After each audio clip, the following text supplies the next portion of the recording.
आए हैं मेरे साथ, पुणे एफटीआई के टीचर हैं। तो मैं उनके साथ मिला था 13 इयर्स पहले। तो आज वो SRFTI में आए हैं, तो मैं बहुत लकी हूँ जो उनसे मिल पाया। तो आइए उनसे थोड़ा बात करते हैं, और उनका इंट्रोडक्शन तो मैं दे दिया हूँ, बाकी इंट्रोडक्शन में कन्वर्सेशन में दे दूँगा। आइए मेरे साथ।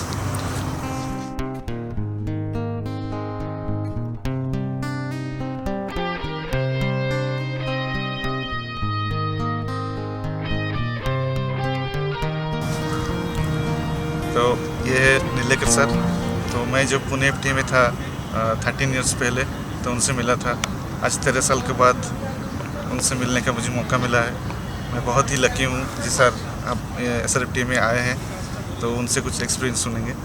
तो सर, मेरा पहला क्वेश्चन आपसे है, जो आपने तो बहुत दिन हो गया, बहुत साल हो गया, मतलब एक युग हो गया है जो आप स्टूडेंट लोग को पढ़ाते हैं, फिल्म इंस्टीट्यूट में है। तो आपका क्या मैसेज रहेगा स्टूडेंट लोगों के लिए जो फिल्म के लिए करियर बनाते हैं? तो आपका क्या मैसेज रहेगा? बेसिकली साउंड के लिए मैं पूछूँगा, साउंड में करियर के लिए आपका क्या मैसेज है? ओके, सर्वप्रथम धन्यवाद, थैंक यू वेरी मच। आपके क्वेश्चन के पहले का एक जो question fill in the blanks वाला मुझे जो लग रहा है उसका पहले आंसर देता हूँ कि आपने बोला कि 13 इयर्स बिफोर मैं मिला था उनसे। ये बात भी सच है कि आपने ज्वाइन किया था फिल्म इंस्टीट्यूट पुणे। हम अप्रोक्सीमेटली अराउंड कितना 5-6 मंथ्स आपने काम किया इंस्टीट्यूट में। सही। तो ये 5-6 मंथ्स जो आपने काम किया, 3 मंथ्स, सिर्फ 3 मंथ्स आपने काम किया।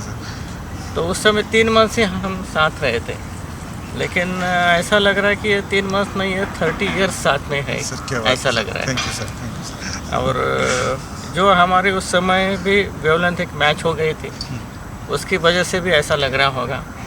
और यहाँ मैं आया हूँ आज एंट्रेंस एग्जामिनेशन के लिए, पुणे के FTI के एंट्रेंस एग्जामिनेशन के लिए आया था। तो उसी बहाने आपसे मिला। आपने जो यहाँ पर अरेंजमेंट किया है, जो अतिथि देवो भव एक कहावत है, वो किसी ने इम्प्लीमेंट किया होगा तो आपने किया है।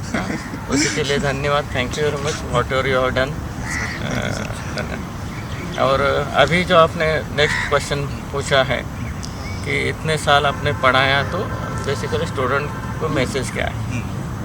किसी के लिए भी मैसेज देने के लिए इतना बड़ा तो मैं नहीं हूँ, फिर भी जो एक्सपीरियंस है उससे कुछ बताता हूँ कि अभी बच्चों के लिए जो करियर ऑप्शंस हैं उसमें फिल्म लाइन में भी आपने सिर्फ साउंड की बात की, तो बाकी के फिल्म लाइन के भी जो कोर्सेस हैं, बेसिकली जो सेंट्रल गवर्नमेंट के अंडर के 2 इंस्टीट्यूट है, एक पुणे फिल्म इंस्टीट्यूट और ऐसा फिल्म इंस्टीट्यूट सत्यजीत रे, तो दोनों में ये ऑप्शन है।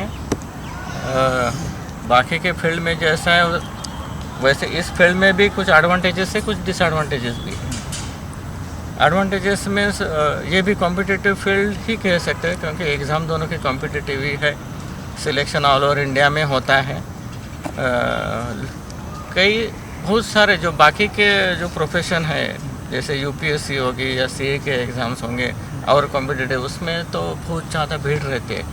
उतनी भीड़ इस कोर्सेज़ के लिए तो नहीं दिखाई देती, ये बात सच है। इतनी भीड़ नहीं है, लेकिन फिर भी इसके लिए जो सीट्स है वो भी कम है। पर डिसिप्लिन अगर डायरेक्शन या साउंड हम लेंगे तो हर डिसिप्लिन में सिर्फ 10 सीट्स हैं। तो कंपटीशन तो है, आपको थ्रू कॉम्पिटिटिव एग्ज़ाम ही अपीयर होना है एग्जामिनेशन के लिए। उसके बाद ओरिएंटेशन रहेगा, इंटरव्यूज रहेंगे, फिर आपका सिलेक्शन होगा सिर्फ 10 सीट्स में ऑल ओवर इंडिया में। यहाँ पर 10 लेकिन यहाँ पर दोनों जो इंस्टीट्यूट है, फिल्म हो या टेलीविज़न हो, ये कंप्लीट करने के बाद स्टूडेंट इतना तैयार हो जाते हैं कि दे कैन इंडिपेंडेंटली हैंडल जो भी काम इंडस्ट्री में होगा वो कर सकते हैं इंडिपेंडेंटली। तो immediately they can join the industry, film industry में ज्वाइन कर सकते हैं। वो मुंबई हो, साउथ में हो, टॉलीवुड हो, बॉलीवुड हो, कहीं पर भी प्रॉब्लम नहीं है। और काम इमीडिएट मिलेगा नहीं मिलेगा वो भी हर एक इंडिविजुअल के ऊपर डिपेंड रहता है। लेकिन क्या है, अभी इंडस्ट्री में जाएंगे आप तो इंडस्ट्री में 90% जो टेक्नीशियंस हैं वो आइधर पुणे फिल्म इंस्टीट्यूट से होंगे या अभी SRFT से ही हो 90%। तो वहाँ पर जाने के बाद अगर हम साउंड का ही एग्जांपल लेते हैं तो कोई भी गया पास आउट होने के बाद अभी पुणे की मैं अगर बात कर रहा हूँ तो मुंबई तो नज़दीक है, इमीडिएट मुंबई ही जाते हैं लोग बॉलीवुड में। वहाँ जाने के बाद हमारे एक स्टूडेंट 80 to 90% हमारे एक स्टूडेंट हैं।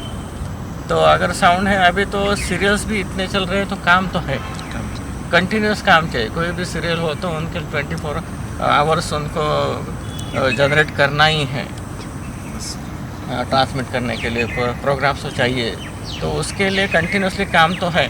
तो जो बंदा ऑलरेडी है उसी को एट ए टाइम 1 2 3 4 काम आते हैं बहुत बार।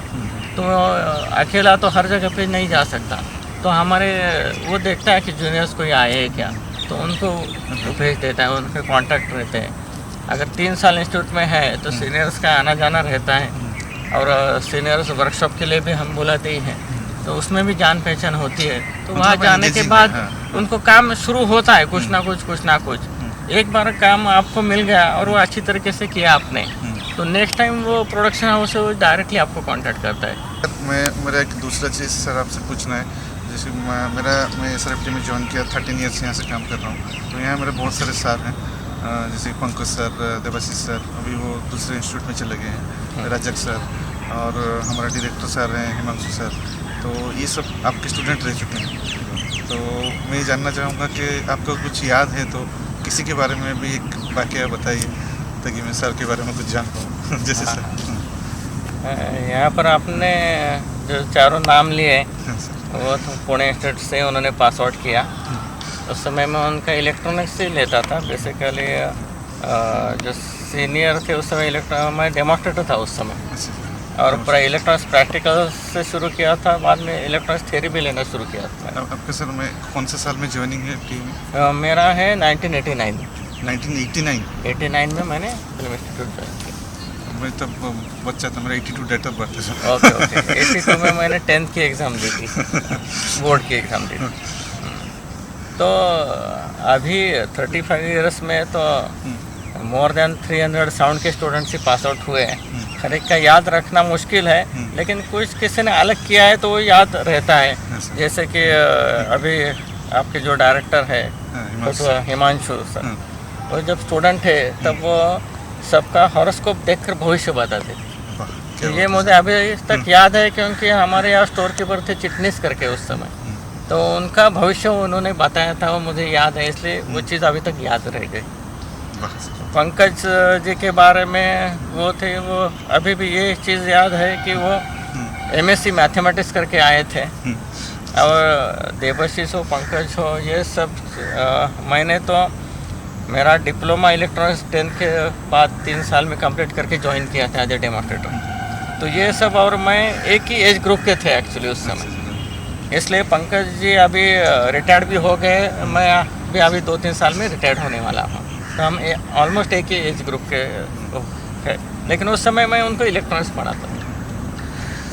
रजक सर भी जो है, रजक सर भी और शायद 1 साल में रिटायर्ड हो जाएंगे। रजक सर भी 1 साल में रिटायर्ड हो जाएंगे, करेक्ट। तो उसी एज मुझे 2.5 ईयर्स है मुझे रिटायर्ड